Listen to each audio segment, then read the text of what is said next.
Hello, இன்றைக்கி சமையல் வந்து பச்சை சுண்டைக்காய் காரக்குழம்பு அதுதான் பண்ண போகிறேன். அதுக்கு பூண்டு, வெங்காயம், கருவேப்பிலை, 2 தக்காளி, பச்சை சுண்டைக்காய் வந்து உரலில் போட்டு நசுக்கி அலசி வச்சுருக்கேன். தாளிக்கிறதுக்கு வந்து கடுகு, வெந்தயம், கொஞ்சம் பெருங்காயம் எடுத்து வச்சுருக்கேன். புளி வந்து ஒரு எலுமிச்சம்பழம் சைஸு எடுத்து கரைச்சி வச்சுருக்கேன். சட்டியில் எண்ணெய் காயுது. இது சாப்பாடு வச்சுருக்கேன். பொரியல் என்ன பண்ணலான்னு தெரியல. ஆக்சுவலி இன்றைக்கி வந்து என்னோடய நான்வெஜ் டே, கவிச்சு சாப்பிட்றனால அதனால் ஏதாவது மீன் வாங்கி செய்யலான்னு நினைக்கிறேன். பார்ப்போம். இப்போது வந்து பெருங்காயம் போட்டிருக்கேன். பொரியணும். கட்டி பெருங்காயம் நல்லாயிருக்கும். எப்பவும் காரக்குழம்புக்கெலாம் பெருங்காயம் போட்டால் ரொம்ப நல்லாயிருக்கும். அது பொரிஞ்ச பின்னால் கடுகு, வெந்தயம் இதை போட்டுற வேண்டியதான். போட்டு கடுகு, வெந்தயம்லாம் செவந்த உடனே நம்ம வெங்காயத்தை போடணும்.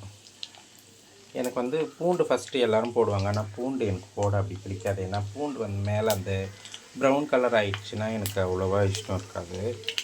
பூண்டு வந்து அந்த வெள்ளை கலராகவே இருக்கணும், ஆனால் வெந்திருக்கணும், அப்படி எனக்கு பிடிக்கும். அதனால் ஃபஸ்ட்டு வெங்காயம் போடுவேன். ஏன்னா பூண்டு கேரமலைஸ் ஆகிடுச்சுன்னா ஒரு மாதிரி இருக்கும், அது எனக்கு பிடிக்காது.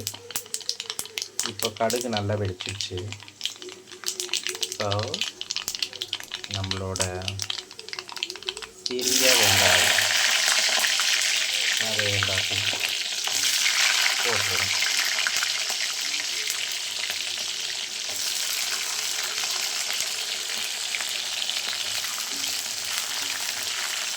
பெருங்காயம் பாருங்கள் எப்படி பொரிஞ்சிருக்கு, நல்லா பொரிஞ்சிருக்கு பாருங்கள்.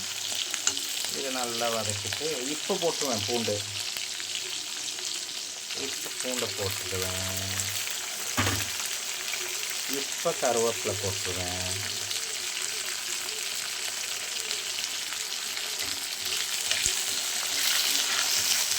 இப்போவே இந்த பச்சை சுண்டைக்காயும் போட்டுடலாம். எல்லாம் ஒன்றா வதங்கும். கொஞ்சம் வதங்குற நேரத்துக்கு அந்த தக்காளியை கட் பண்ணிவிடுவேன். கட் பண்ணிவிட்டு அதையும் உள்ளே சேர்த்து நல்லா வதக்கி எடுத்துட்டு உப்பு போட்டுட்டு மஞ்சள்தூள் போட்டுட்டு அந்த புளியை எடுத்து ஊற்றணும். அதான் ப்ராசஸ்ஸு.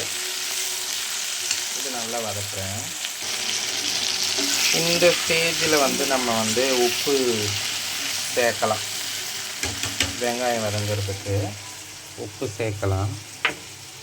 கொஞ்சமாக உப்பு, இவ்வளோ உப்பு போடுறேன்.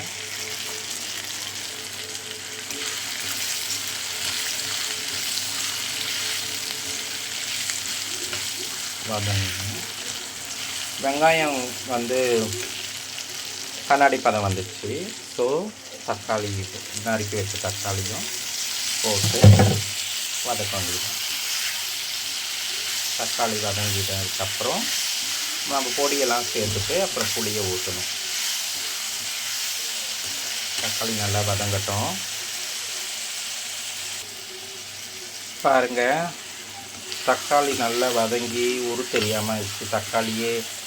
தக்காளியே இல்லாமல் போயிடுச்சு. அந்த நிலைமைக்கு வந்ததுக்கப்புறம் தான் நம்ம வந்து பொடியெல்லாம் சேர்க்கணும்.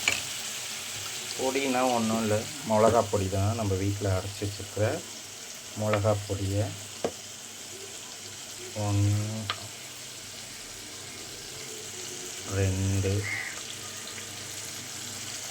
3 ஸ்பூன் தேவைன்னா அப்புறம் நம்ம போட்டுக்கலாம்.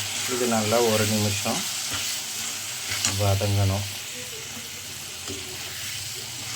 பொடியை நல்லா போட்டு வதக்கிட்டு நம்ம கரைச்சி வச்சுருக்கோம் இல்லையா புளி, அந்த புளியை இதில் விடணும்.